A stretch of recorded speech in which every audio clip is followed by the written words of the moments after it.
Imagine you are in a boxing match. Your opponent steps into the ring and starts throwing punches. But here is the thing. Every single punch he has thrown for 19 straight rounds has been with his left hand. His right hand, the one that hits harder, the one he spent years training, the one built specifically to end a fight, has stayed down by his side the entire time. Now imagine the referee looks over at your corner and says, "You are winning, he is getting tired." And meanwhile, that right hand is still just hanging there, loaded, patient, waiting. That is the situation the United States and Israel are actually in right now with Iran, and it is the part of this story that is getting almost no serious coverage. The missiles Iran has fired over the past 19 days, the Shahab series, the Qiyam-1, the older Fateh variants, these are systems that trace their design roots back to Soviet Scud technology from the Cold War era. The Shahab-2 is essentially a North Korean Scud derivative that Iran has been operating since the 1990s. The Qiyam-1 entered service back in 2010. These are not Iran's cutting edge. These are Iran's warm-up act. And right now, sitting deep inside hardened underground facilities, some buried 500 meters below the surface, is a completely different tier of Iranian weaponry that has not launched a single missile in this war yet. The Sejjil, the Khorramshahr 4, the Kheibar Shekan, the Fattah series, and above all of those, the system that Iran's own officials describe as their most survivable, most precise, and hardest to intercept. That arsenal has barely been touched. Today on Unlocked History Hub, we are going to walk through exactly what Iran has been holding back, why they are holding it back, and what it means for how this war actually ends. Because the picture most Americans are getting right now is missing the most important half of the story. Before we get into it, if this is your first time here, hit that subscribe button right now and turn on the bell. We cover conflicts, military technology, and global strategy with real numbers and real context, not just headlines. This community is growing every single day, and you do not want to miss what comes next. Now, let us get into the full picture. To understand what Iran has been holding back, you first have to understand what Iran has actually been using. A senior IRGC official made a statement that should have stopped every analyst and news anchor cold. He confirmed publicly that Iran has so far used mostly decade-old missiles and is preparing newer advanced weapons for what he called a prolonged war. Read that again slowly. Iran's own military leadership is announcing that what you have seen for 19 days is not their real capability. It is their inventory management strategy. They are burning through the older, cheaper, more expendable systems first. The Shahab-1 has a range of about 330 kilometers. The Shahab-2 stretches to around 500. The Qiyam-1 reaches about 800. These are the workhorses of the early phase, designed to saturate air defenses, force interceptor expenditure, and gather real-time data on how U.S. and Israeli defense systems respond to incoming salvos. Every wave Iran has fired has been a learning exercise as much as it has been an attack. And now, 19 days in, Iran knows more about American Patriot battery response times, Arrow 3 intercept angles, and THAAD engagement sequencing than they have ever known before. That data is being fed directly into the targeting systems of the weapons that have not launched yet. Let me walk you through the specific systems we are talking about, because the gap between what Iran has used and what Iran has available is genuinely staggering once you see the details laid out. The Sejjil is a two-stage, solid-fuel, medium-range ballistic missile with a range of roughly 2,000 kilometers. The reason solid fuel matters is critical, and most coverage glosses right over it. Liquid fuel missiles like the older Shahab variants require fueling before launch, a process that takes time and is visible to satellite reconnaissance. Solid fuel missiles like the Sejjil can be stored ready to fire and launched within minutes. That eliminates the preparation window that American and Israeli intelligence has been using to identify and strike launchers before they fire. The Sejjil has been in Iran's arsenal since 2008 and has been continuously refined since then. It places Israel, U.S. bases in Qatar, Bahrain, Kuwait, and Saudi Arabia, and even parts of southeastern Europe within range. And it has not fired a single missile in this conflict. Then there is the Khorramshahr 4, which Iran deployed in the 19th phase of Operation True Promise 4, targeting central Tel Aviv, Ben Gurion Airport, and an Israeli airbase. The Khorramshahr carries a 2-ton warhead, 2 tons. For comparison, the standard warhead on a Shahab-2 is roughly 800 kilograms. The Khorramshahr 4 is more than twice the payload.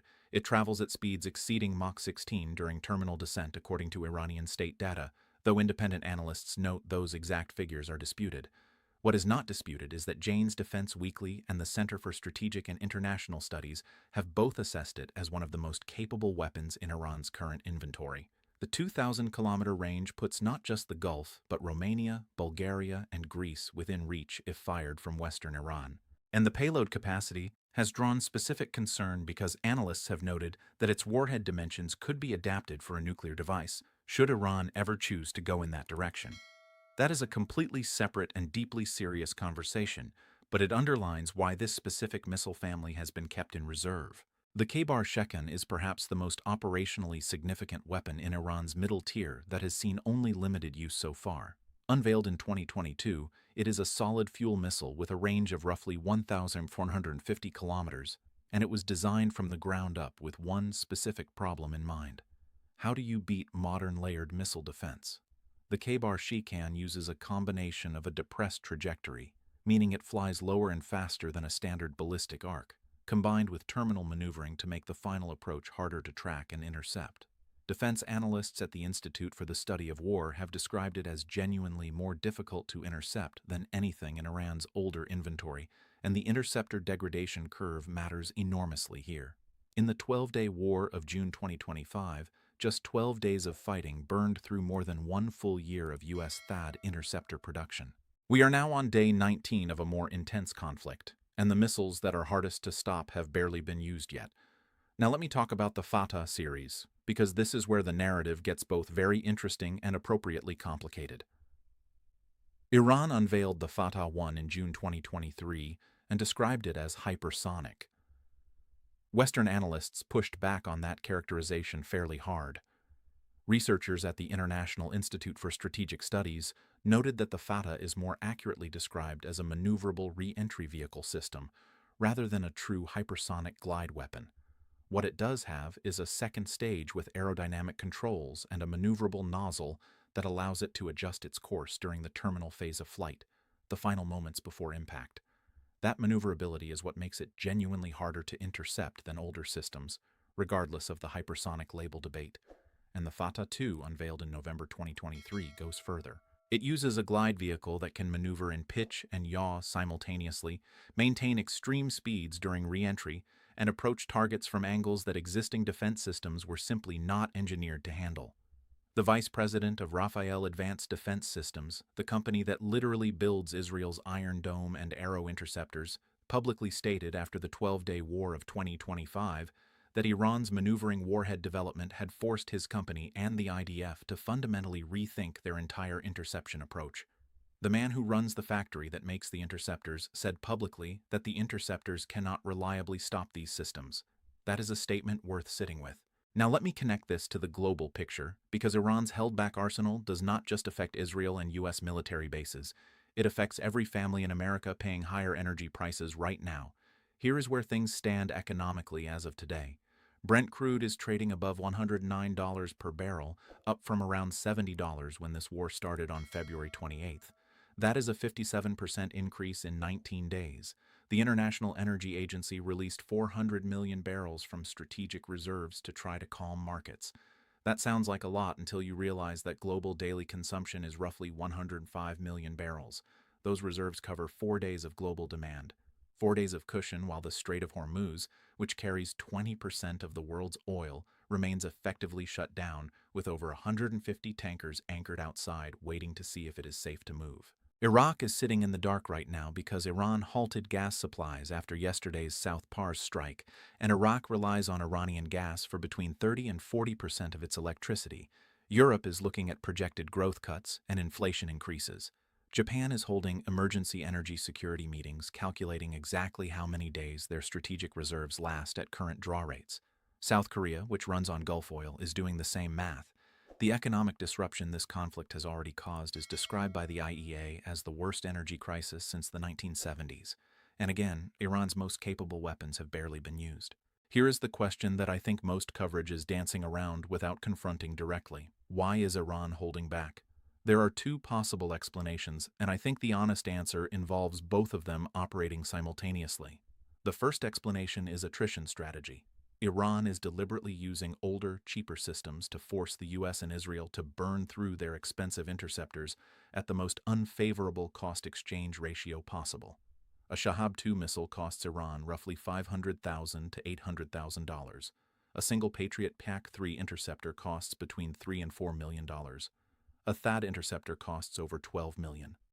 Every old Iranian missile that forces an expensive intercept is a net financial win for Tehran, even if it never reaches its target. Once the interceptor magazines run low enough, then you deploy the Sejjil. Then the Khorramshahr 4 with its 2-ton warhead. Then the Kheibar Shekan with its depressed trajectory that the now depleted defense network struggles to handle. The old missiles are not the main attack. They are the preparation for the main attack. The second explanation is survivability preservation. Iran has spent 2 decades and enormous national resources building what they call missile cities, hardened underground facilities, some more than 500 meters deep, where the advanced systems are stored and maintained. Satellite imagery has revealed vast new complexes at sites near Tehran with protective berms and bunkers designed to survive direct strikes with conventional weapons. As long as those missiles stay in those facilities, they survive. The moment they roll out onto a launcher to fire, they become visible and targetable. Keeping the advanced arsenal underground until the moment of maximum impact is both a tactical and strategic choice. Iran is not just saving its best weapons, it is protecting them until the moment when using them will hurt most. What does this mean for where the war goes from here?